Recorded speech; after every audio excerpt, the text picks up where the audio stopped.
12 money myths that are wasting your time and energy. So myth number 1 is that your coffee habit is ruining your chances of getting rich. This is the personal finance industry's favorite myth, which is that the money that we spend on coffee is going to add up to life-changing amounts when you consider that you could be investing that amount. And while multiples of small purchases can add up if you're doing it every single day, for the majority of people, they aren't doing it every single day. And instead, what most Americans should be focusing on is their fixed costs. Healthcare, housing, and education actually cost the average American family about 75% of their discretionary income as of the 2000s. Compare that to the 50% that it used to be back in the 1970s. Studies demonstrate that it's not the little luxuries that are actually going to impact our wealth in the long term, but instead the decisions that we make around big recurring expenses. So if you're looking to build wealth, don't sweat the small stuff and really just focus on the bigger picture moves that you can make. Now, one of the biggest picture items for most people actually has to do with debt, and that's the second myth of today's video, which is that all debt is bad. While owing money on certain things like a credit card payment or a car payment that you cannot afford is technically considered bad debt, there is such a thing as, quote, good debt. So the classic example of debt actually helping you in the future is, let's say you use debt to get a student loan to go get an advanced degree, like you want to become a doctor one day. The expectation is that someday your job as a doctor is going to pay you a really high salary, enough that you can pay off that debt and also help people along the way doing your occupation. In this case, the debt would be viewed as an investment, and eventually that debt is going to pay for itself and then some even more. So I would consider this good debt, and it's going to increase your wealth over time to take on certain debt that is actually good. So you always want to ask yourself when it comes to debt, is the amount of debt that I'm going to take on actually going to pay for itself in the future? And if the answer is yes, then it's probably good debt. Another common example is the home mortgage. Mortgage debt is usually considered good debt because you're building equity in your home, hopefully at a fixed interest rate. Your monthly payments could be hedged against economic conditions, as well as the fact that having a mortgage could actually leverage the money that you do have in order to increase your net worth. So let me illustrate this. Let's use a really simple example here. And let's say you buy a home for $100,000 and you put 20% down, or $20,000, and you take on an $80,000 mortgage. Over 5 years, your house goes up in value to $120,000, and then you sell it. You pay back the $80,000 mortgage, and then you have $40,000 left from the sale since you sold it for $120,000. Since you originally invested $20,000, effectively you've made an extra $20,000 now after 5 years, which is a 100% return on your money. So not all debt is bad per se. However, we still want to keep track of the types of debt we are taking on, and if we do take on debt, we want to make sure we're able to repay it responsibly, as well as it's probably serving us at some point in the future. All right, so while buying a house or getting some real estate is one path to wealth, one path to wealth that is a money myth is that you need a financial advisor in order to become wealthy. A lot of people think that you need a financial advisor in order to invest properly, but in actuality, that's not the reason why you would even get a financial advisor in the first place. Since I used to be a financial advisor, I would say the biggest value that a financial advisor can offer you is that if you're about to enter a phase in your life where it's going to be a lot more complicated financially and you just need an overall strategy for your life, that means you probably need some type of service like estate planning, financial planning for your kids and your family, as well as perhaps some tax planning, etc. But if you're looking to get a financial advisor for the sole reason of getting you investment returns, it's probably not the best idea, because most financial advisors will just put you in some sort of standardized product that their brokerage or their firm that they're working for approves of,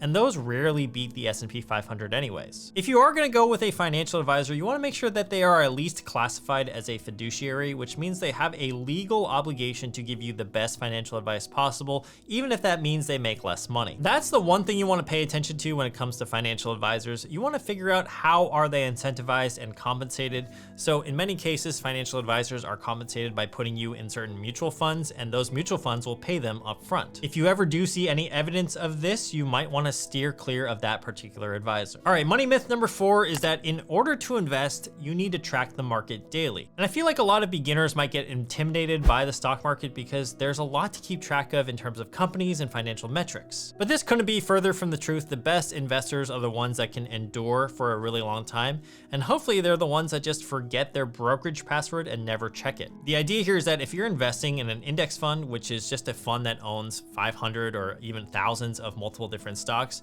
you're basically investing in the future of the entire stock market. So the best thing for you is just to not touch it and get emotional whenever the market goes up and down, because the market is typically proven to go up in terms of an average return of around 8% per year since the inception of the stock market ever started back in the 1920s. Successful investing is pretty boring in general. You usually want to pick a few funds and consistently invest into them, and hopefully you never check them until you need to retire and actually withdraw that money. All you really need to do when it comes to investing is you want to set up your goals, you want to figure out what your time horizon is and what your risk tolerance is when it comes to investing in these certain types of funds that you might choose. If you are interested on how to build a portfolio or investing for beginners, I will leave some links for you guys down in the description below. Money myth number 5 is that if you are young, you don't need to invest. So let me debunk this myth for you guys right now. One of the most important lessons that I can pass on to you, especially if you're watching this and you are young, so perhaps before the age of 30, is that time is on your side and compound interest is one of the best things that you can take advantage of. A lot of young people think that when they're young, they don't need to invest, and I actually did a guest teaching role over the summer for just one high school class in particular, and a lot of the kids in there think that they didn't need to invest, and that was more reserved for their parents or when they became older, like over the age of 40. Their rationale was because retirement was so far away that they just didn't need to think about it at this moment. But if you watch this channel, you should know that even a 10-year head start compared to your peers can actually make you a ton of money in the future. All right, so let's look at a really good example right here. We have two investors, investor A versus investor B. So investor A in this case would start saving at the age of 20 and starts to invest, and they save or invest $2,400 a year for the next 10 years. Investor B, on the other hand, they enjoy his or her life until the age of 30, so they start 10 years later, but then they start to invest $2,400 a year for the next 35 years. Let's assume an 8% stock market return for both of them here, and you can see that by starting 10 years earlier, investor A will end up with over $150,000 more than investor B by the time they're both 65. But what's even crazier about this is that investor A stopped contributing at the age of 30. So they just invested for 10 years and that's it. That means investor B kept contributing $2,400 a year for 35 years and still came out behind because of the 10-year lag in when they started. So the opposite of this myth should be true, which is the younger you are, the more you should be thinking about investing today. Contrast that to the other opposite end of the spectrum, which is that many older people think that it's too late for them to get started with investing, and that's actually money myth number 6 today. In a recent study, 47% of all respondents thought you could be too old to start saving and investing for retirement, but I wholeheartedly disagree. Even if you're in your 40s, your 50s, or 60s, that could still mean between 10 to 30 years of investing that you have for the rest of your life. And the youngest you will get is today years old, so if you're the age of 50 right now, it's at least better to get started than if you were the age of 70, and if you were the age of 70, it's better to get started now than if you were the age of, say, 80. We need to basically stop thinking about the past. I know it's a little bit cliche, but we need to live in the present, and as long as you're still alive, it's still a really good time to get started with investing. It's never too late. Myth number 7 is thinking that you don't need to subscribe to this YouTube channel in order to get better with your personal finances. We should probably debunk that myth and just have you subscribe right now. All right, that wasn't the real money myth number 7, but you should still subscribe. And the real money myth number 7 in today's video is thinking to yourself that you need to hit a certain number before doing something. You'll hear this a lot from your coworkers, your friends, your families. They say something along the lines of, once I make 6 figures, then I'm gonna take a vacation. It usually comes in the format of, once I make X, then I will do Y. And the scariest one to me is, once I make a certain number, then I will be happy. But the myth I wanna bust here is that even when you do make X amount of money, sometimes Y seldomly even happens. There's a psychological reason for this. It's actually called hedonic adaptation, which means that humans have a tendency to return to their baseline happiness despite life's ups or downs. So once you hit, say, $100,000 per year in salary, you might sit there and think to yourself, man, wouldn't it be really nice to hit 200K in salary? And then what happens when you hit 200K in salary? You want 300K in salary, and so on. It often looks like the following. You can see that our baseline happiness here in blue will always stay the same, and even as we're acquiring new things, we become happy for a short period of time. In this example, we get a new car and boom, our happiness goes up. We're on a high for a while, but then after a few months or so, it becomes normal and we revert back to our normal baseline happiness. Then perhaps our car breaks down and we are in a low spot of our life, but eventually we'll return to our baseline happiness and so on. The point here is that we will always adapt to whatever circumstances are thrown at us. Instead of worrying about how much money you need in order to be happy, we should really be reflecting on the values and goals that will lead to a higher quality of life. And if you ever see an opportunity for that, just act on it. All right, the next myth is a little controversial one, at least for some people out there, and that is that all credit cards are bad. I covered this a little earlier, but credit card debt generally falls under bad debt. Yes, I definitely agree with that. However, there are some cases in which you can use a credit card card to your advantage and actually make money or make profit off of the credit card companies. If you're able to make your payments off in full at the end of every single month, then credit cards actually become a financial hack as long as you choose the right credit cards with the right rewards. So I personally have the Chase Sapphire Reserve card. It has a really high annual fee of around $550 per year. I think it might have even gone up this year to $595.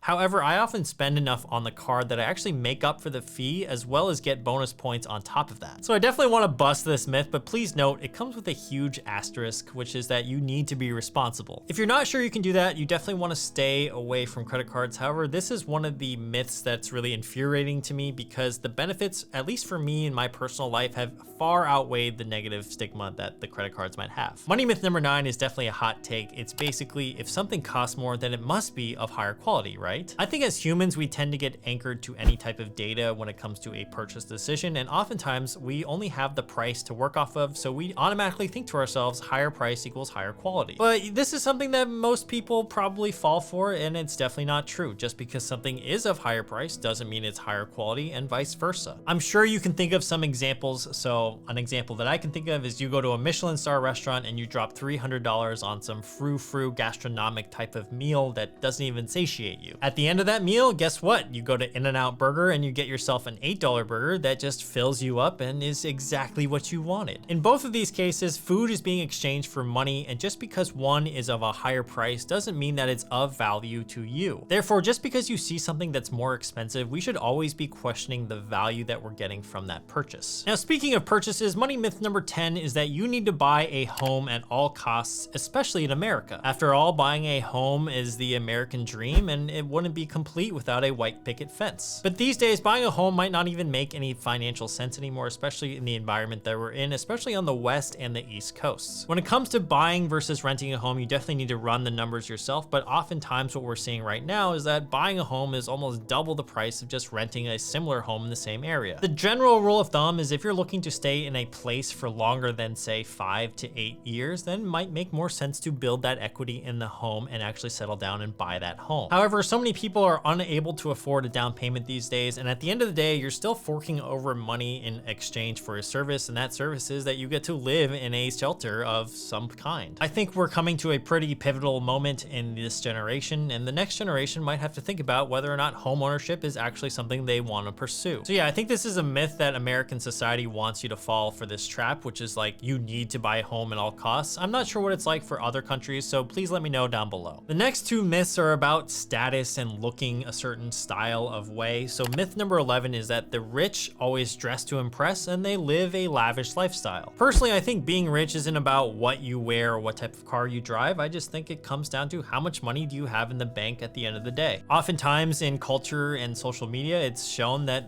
the rich drive fancy cars, they go to these mansion parties, they're wearing designer clothes, etc. But in one of my videos, I said if someone was driving a Lamborghini or a Ferrari, you don't actually know how much they actually owe on that Ferrari or Lamborghini. For all you know, it could be 90% financed. The reality is that many of these wannabe rich people live a lifestyle that's way above their means, and they're basically leading you on with what they want you to perceive as a great life. The really rich and the real rich people, they actually live below their means, and they know that that's how they got there. They were frugal in the first place. They probably spent within their means and they didn't go too crazy. That's evidenced by the fact that some of the richest people I know, they just wear t-shirts, they wear jeans, they wear just Nike shoes, and they drive Toyotas. So we want to make sure we're disassociating or basically decoupling the fact that living large is equal to rich.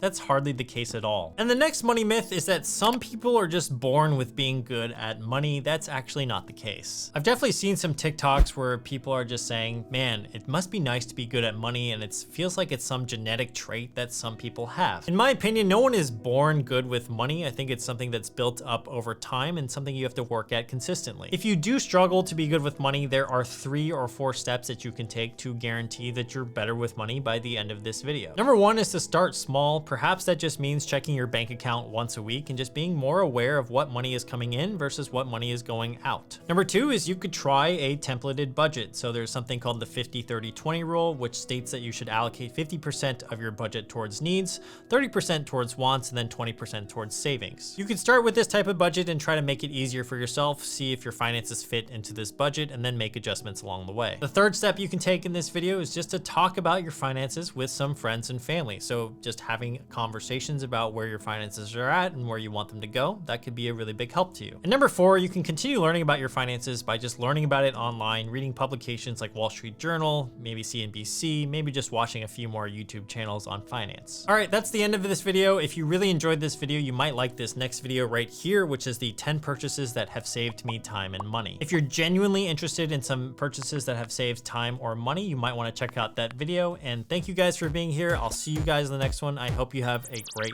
day.